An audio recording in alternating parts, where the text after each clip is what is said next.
नमस्कार, स्वागत है आपका। मैं हूं आपके साथ सपना दीपक मदेशिया। बुलेटिन का आगाज करेंगे। प्रयागराज के आईसीसी सभागार में सूबे के मुख्यमंत्री योगी आदित्यनाथ ने महाकुंभ प्रयागराज 2025 के प्रतीक चिन्ह का अनावरण किया। इसके साथ ही सीएम योगी ने महाकुंभ को लेकर वेबसाइट भी लॉन्च की।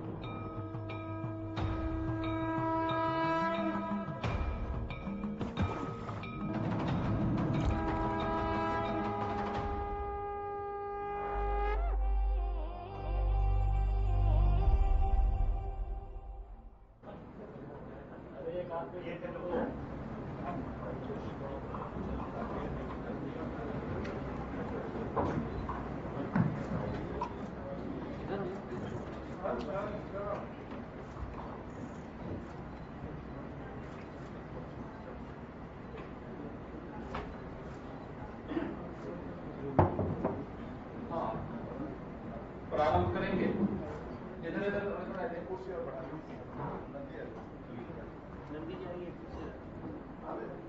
हाँ आ रहे हैं भाई। वो आपके सुवासित सुन करके नंदी जी घबरा गए।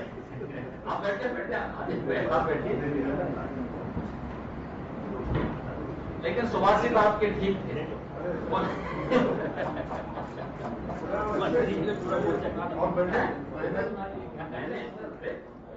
जो जिस भाषा को समझे हुए तो हमारे बहुत बड़ा नौर है हमारा। हमने बहुत बड़ी जगह है तो वहाँ पीपल का पेड़ है। और तो हमारा तो एक ही है, मतलब घर भी वही है, नौरा भी वही, एक ही में सब मिक्स है। तो उनकी तबीयत खराब हो गई थी, वो वही गिर गई थी और उनकी तबीयत खराब हो गई, उनके दर्द हो गया। तो हम डॉक्टरों को भी जाके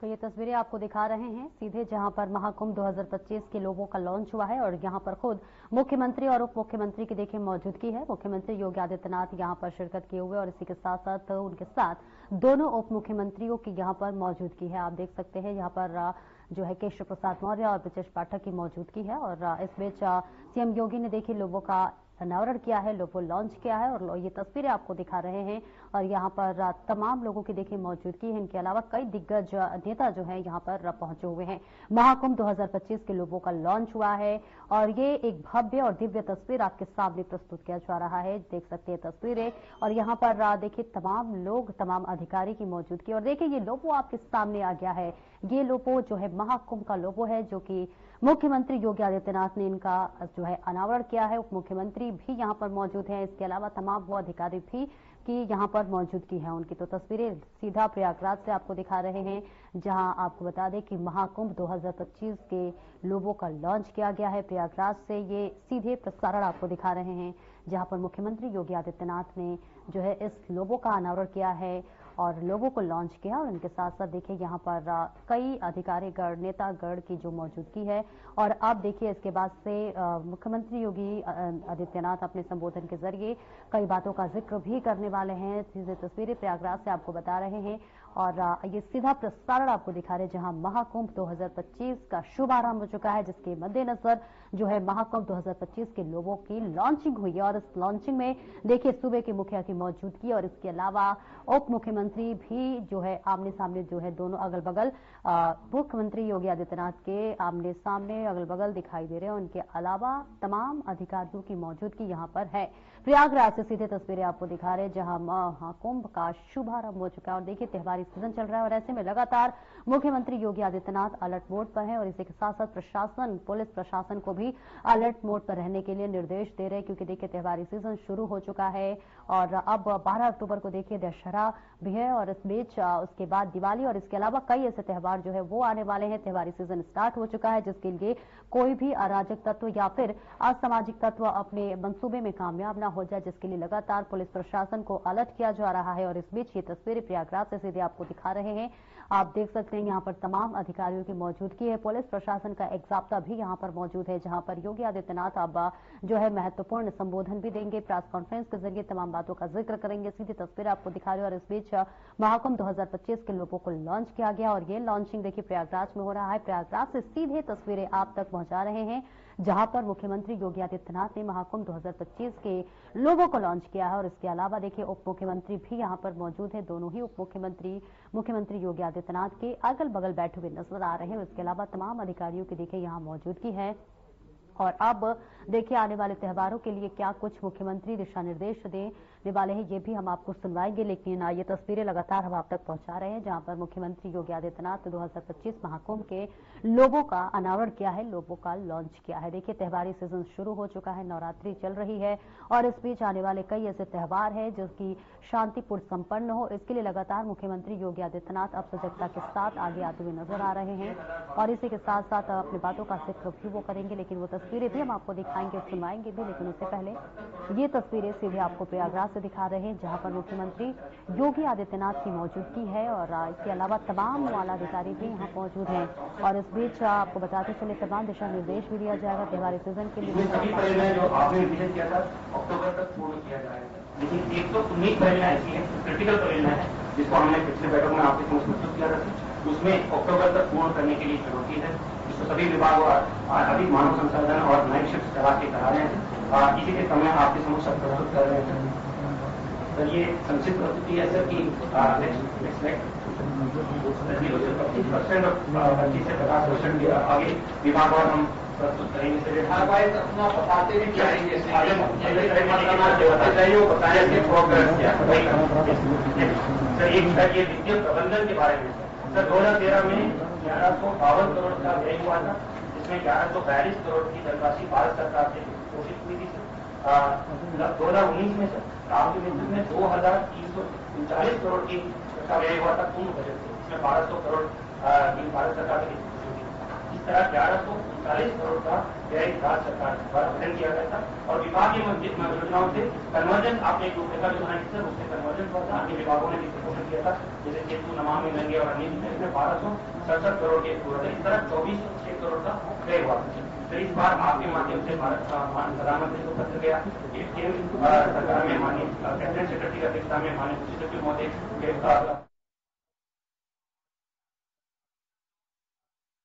समयबद्ध तरीके से आगे बढ़ाना है। स्वच्छता के लिए प्लास्टिक फ्री कुंभ होगा, जीरो लिक्विड डिस्चार्ज के लिए हमें यहां पर फिर से कार्य करना है, मेले का विस्तार करना है और प्रयास होना चाहिए कि मुख्य पर्व जो होंगे स्नान के, उस दौरान वीआईपी और वीवीआईपी के प्रोटोकॉल सस्पेंड रहेंगे। यह हम पहले से ही सुनिश्चित करेंगे और इसको हमें हर हाल में लागू करना है। दूसरा, एंटी ड्रोन सिस्टम यहां पे लागू होना चाहिए। EI टूल के माध्यम से सिक्योरिटी एंड सेफ्टी का बेहतर प्रबंधन भी यहां दिखना चाहिए। और सबसे महत्वपूर्ण होता है, जब हम लोग इस प्रकार की किसी बड़े आयोजन के साथ जुड़ते हैं तो उस दौरान एक बात का जरूर ध्यान रखना चाहिए कि व्यवस्था से जुड़े हुए लोगों का व्यवहार श्रद्धालुओं के साथ कैसा है। जो भी कार्मिक यहां डिप्लॉय किए जाएं, वे सिविलियन हो, विभिन्न संगठनों से जुड़े हुए स्वयंसेवक गण हो या फोर्स से जुड़े हुए हो, यूपी पुलिस के हो, पीएससी के हो, होमगार्ड के हो या अन्य किसी भी विभाग के हो, उनकी काउंसलिंग और उनकी ट्रेनिंग बहुत आवश्यक है। कैसा व्यवहार हमारा होना चाहिए पब्लिक के साथ में, श्रद्धालुओं के साथ में। यहां पे श्रद्धालु आएंगे, उन श्रद्धालुओं के साथ हमारा व्यवहार कैसे होना चाहिए, ये ट्रेनिंग प्रयागराज कुंभ 2019 ने इस मामले में बहुत अच्छा कार्य किया था और मैं उस समय की टीम को धन्यवाद दूंगा कि उन्होंने बहुत अच्छे ढंग से सारे कार्यक्रमों को किया था। आज लोगो जारी हो गया है और मैं चाहूंगा कि सूचना विभाग मेला प्रयागराज मेला प्राधिकरण के साथ मिलकर के सुनिश्चित करें कि एक तो उत्तर प्रदेश के अंदर हर जिला मुख्यालय पर, हर रेलवे स्टेशन पर, देश के हर एयरपोर्ट पर और अन्य प्राइम लोकेशन पर प्रयागराज महाकुंभ 2025 का ये लोगो अब वहां पर हमें डिस्प्ले करना चाहिए, ये आ जाना चाहिए।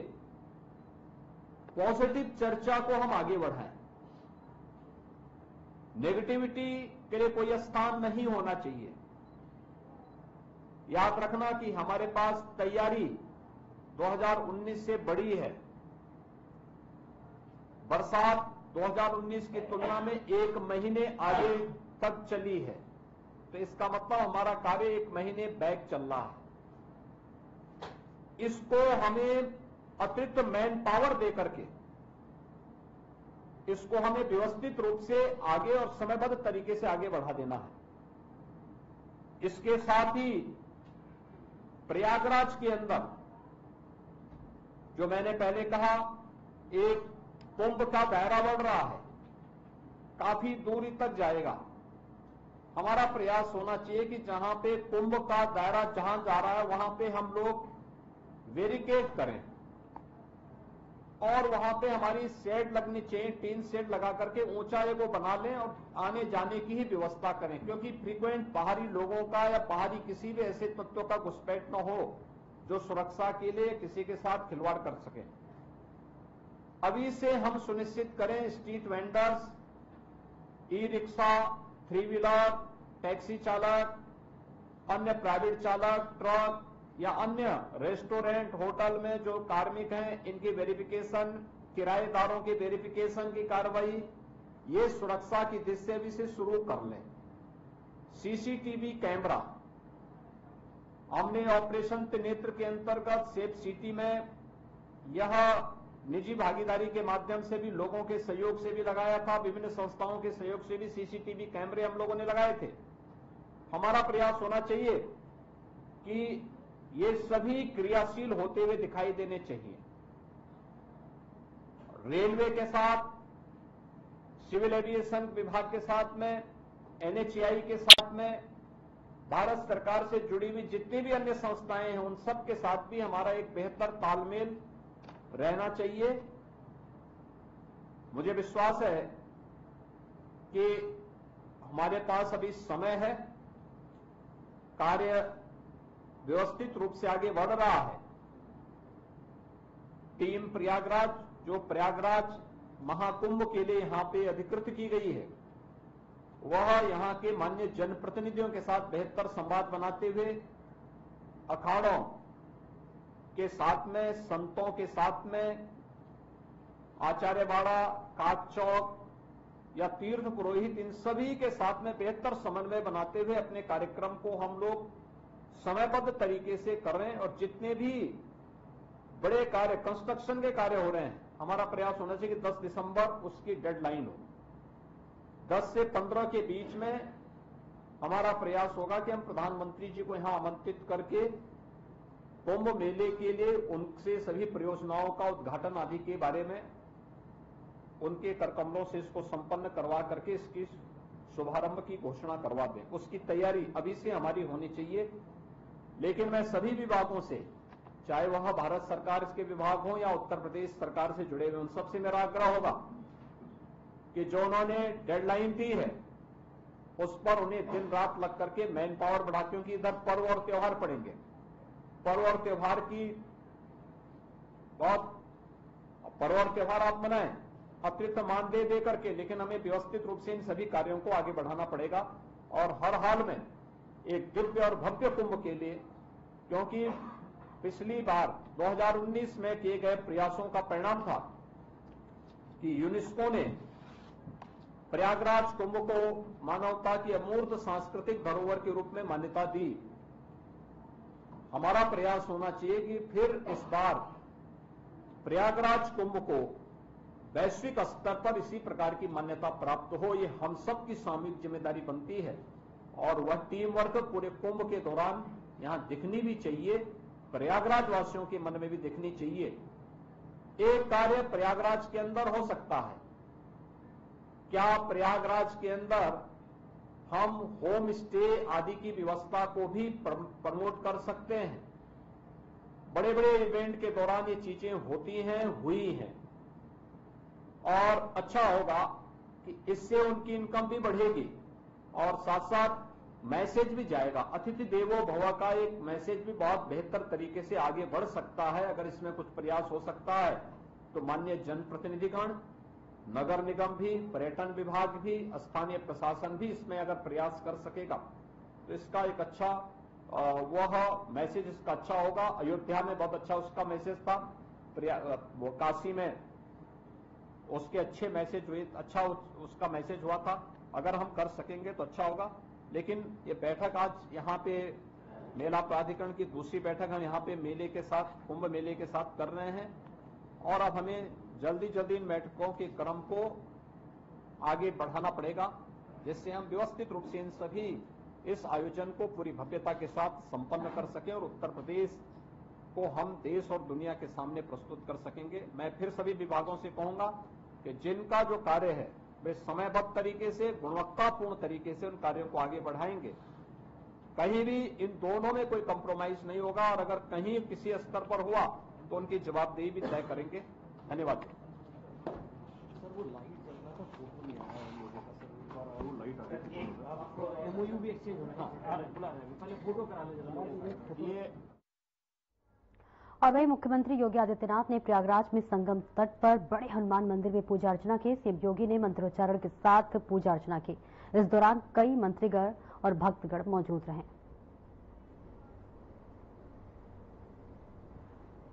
तो ये तस्वीरें आपको दिखा रहे हैं जहां पर संगम तट पर देखिए मुख्यमंत्री योगी आदित्यनाथ पूजा करते हुए नजर आ रहे हैं। तस्वीरें सीधे प्रयागराज से दिखा रहे हैं जहां पर मुख्यमंत्री योगी आदित्यनाथ संगम तट पर पहुंचे हुए हैं। मंत्रोच्चारण के साथ यहां पूजा अर्चना की जा रही है। इसके अलावा नौका विहार करते हुए भी मुख्यमंत्री की जो है यहां पर तस्वीर सामने आ रही है, जहां पर मुख्यमंत्री योगी आदित्यनाथ संगम तट पर बैठे हुए हैं, पूजा अर्चना करते हुए नजर आ रहे हैं, जहां मंत्रोच्चारण के साथ भी पूजा अर्चना की जा रही है। और इसके अलावा देखिए तस्वीरें आपको दिखा रहे हैं नौका विहार का, और इस बीच मुख्यमंत्री योगी आदित्यनाथ नौका विहार का भी देखिए आनंद लेते हुए नजर आए। और इस बीच पूजा पाठ करने की ये तस्वीरें सीधे आपको प्रयागराज से दिखा रहे हैं, जहां संगम तट पर सूबे के मुखिया योगी आदित्यनाथ पहुंचे हुए हैं, पूजा अर्चना करते हुए नजर आ रहे हैं। और वहीं यूपी जो है कि मुख्यमंत्री योगी आदित्यनाथ शनिवार को अमेठी के नृशंस हत्याकांड के पीड़ित परिजनों से भेंट की है। इस दौरान विधायक ऊंचाहार मनोज पांडे भी मौजूद रहे। तो ये तस्वीरें आपको सीधे दिखा रहे हैं जहां पर मुख्यमंत्री योगी आदित्यनाथ पहुंचे हुए हैं। और इस बीच तस्वीरें सीधे आपको दिखा रहे हैं जहां पर बताते चले सूबे के मुखिया योगी आदित्यनाथ पहुंचे, जहां विधायक मनोज पांडे भी देखिए उनके साथ मौजूद हैं। और इसके अलावा देखिए तमाम अधिकारी भी उनके साथ मौजूद हैं। हमें अमेठी हत्याकांड के पीड़ित परिजनों से उन्होंने मुलाकात की है।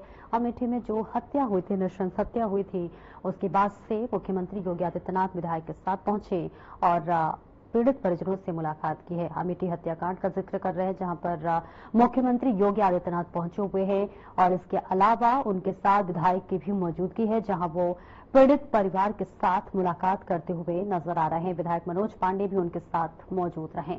सीधे तस्वीरें लखनऊ से दिखा रहे हैं जहां मुख्यमंत्री योगी आदित्यनाथ उस पीड़ित परिजन से मिले जो अमेठी में देखिए नृशंस हत्या हुई थी। उसके बाद से देखिए कई दुखद तस्वीरें भी सामने आई थी। और इस बीच मुख्यमंत्री योगी आदित्यनाथ ढांढस बंधाते हुए नजर आ रहे हैं, पीड़ित परिजनों से मुलाकात करते हुए नजर आ रहे हैं।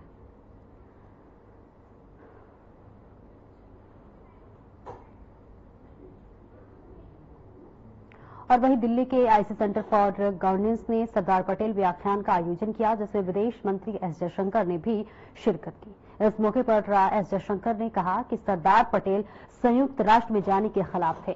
उन्होंने जूनागढ़ हैदराबाद के मामले में इसका विरोध किया है। आपको बताते चले कि इसके अलावा भी देखिए कई बातों का भी जिक्र किया है। वे इस बातों को लेकर बहुत स्पष्ट थे कि भारत को अपने मुद्दे को अन्य शक्तियों के सामने नहीं छोड़ना चाहिए। और इसी के साथ साथ आपको यह भी बताते चले कि एस जयशंकर ने क्या कुछ कहा, आइए सीधे आपको सुनवाते हैं।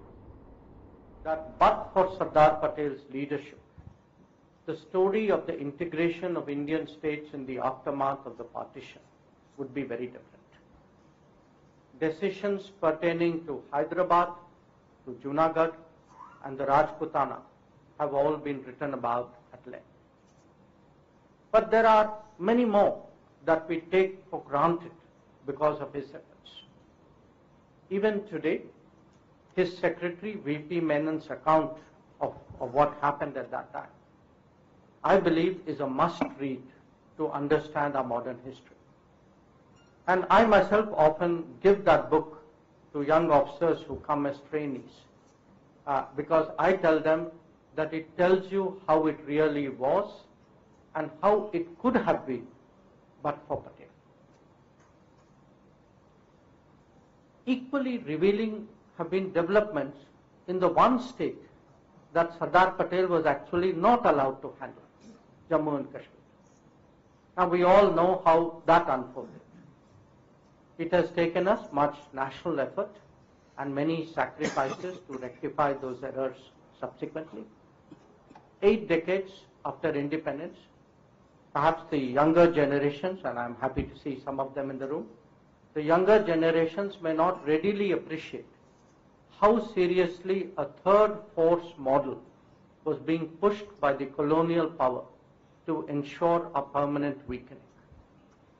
It was in large measure due to Sardar Patel's legendary firmness and vast negotiating skills that our senior colleagues have spoken about, which ensured that many instruments of accession were signed.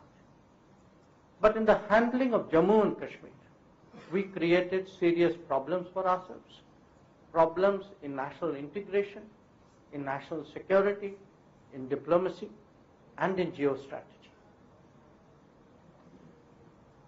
The foundation that Sardar Patel laid since became the strong edifice of a modern and confident India. But there are lessons from his endeavors which are relevant even now. Foremost among them is that our civilizational ethos does not automatically translate into political coherence and national unity. At various points of our history, internal divisions and selfish agendas have done our country great harm. Indeed, these were traits that the world was readily willing to exploit to its advantage. What Sardar Patel was able to do, and do remarkably, in 1947-48 was to evoke an emotion and an awareness among the states and their rulers towards our nationhood. That is how he could actually bring us all together. Sustaining that spirit is the task that he has bequeathed to all of us, and overcoming many challenges, we have today reached the current stage in our national life. But there are still forces and voices, as there have been in the past, that seek to divide and weaken. They speak of narrower identities, they promote conflicting interests, they advocate divided loyalties. To a point where in India, that has existed virtually as long as human history itself, is again envisaged by some people as a negotiation. In a democratic society, I can understand that there will inevitably be debates and discussions. But these should end up as national understandings and national consensus, and not become a counterpoint to our nationalism. For that very reason, we should be continually committed to strengthening the national spirit and nurturing our integration. History has demonstrated the great cost of mainstreaming divisive politics, especially those centered around vote banks. The real tribute that we can pay to Sardar Patel is to never let our guard down. Friends, all politics are run by institutions and through their established practices. The quality of governance is often a key factor in determining comprehensive national power. At the time of independence, there were serious dilemmas that accompanied the political transition. It is to the credit of Sardar Patel that he stood up strongly for the continuity of our governance, whether it was stability that we experienced in India. Obviously, a great deal of the credit goes to the national movement, which instilled political awareness deeply among our people. But this venue is particularly appropriate to also recognize how crucial. तो आप सुन रहे थे विदेश मंत्री S Jaishankar को। फिलहाल इस bulletin में इतना ही। दीजिए इजाजत। नमस्कार।